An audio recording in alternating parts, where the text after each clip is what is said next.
Bonjour à tous amis auditeurs, voici la minute du bonheur. Et aujourd'hui, la non-violence. Il est difficile à notre intelligence de comprendre la non-violence, démontrée par Gandhi, la non-résistance au mal proclamé il y a près de 2000 ans dans les termes suivants.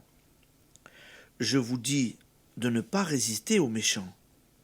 Si quelqu'un te frappe sur la joue droite, présente-lui aussi l'autre.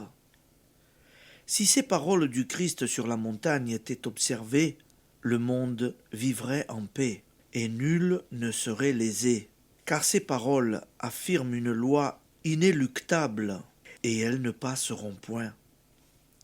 Essayons de les expliquer.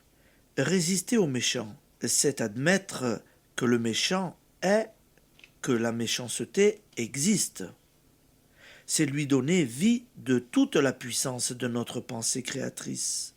Ne pas lui résister, c'est nier son existence. C'est affirmer en même temps la paix triomphante.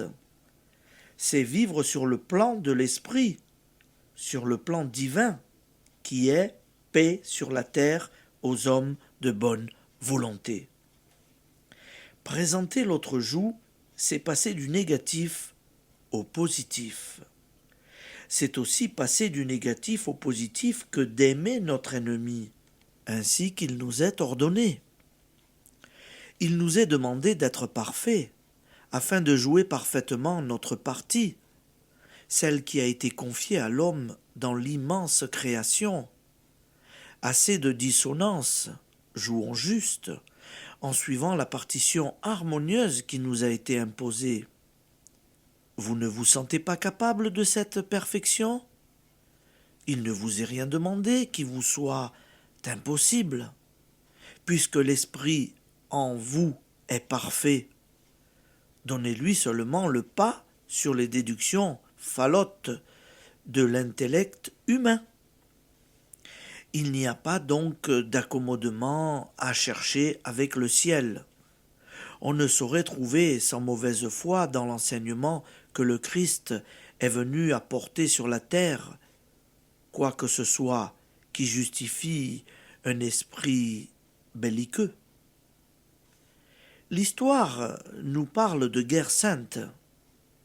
Ne les jugeons point, car il nous est également interdit de juger. Ne cherchons pas à trouver une paille dans l'œil de nos ancêtres pour justifier la poutre qui est dans le nôtre. Nous avons assez à faire à l'instant présent avec ce moment de la vie du monde auquel il nous est donné de collaborer.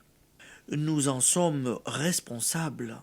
Il ne nous est rien demandé d'autre que de nous tenir fermement axés sur ce qui nous a été enseigné, ordonné dans l'Évangile selon saint Matthieu, versets 38 à 48, et résumé dans la 9e béatitude.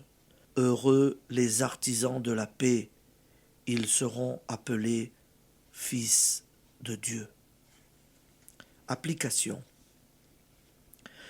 Refusons-nous donc à reconnaître l'existence du mal, à lui donner vie, en lui résistant. Passons en toutes circonstances du négatif au positif en aimant notre ennemi. Ne voyons que la paix, n'admettons que la paix, créons-la en ce monde de toute l'intensité de notre amour pour tous les êtres, et semons des germes de paix par notre attitude pacifique. Bonne journée, amis auditeurs. À demain.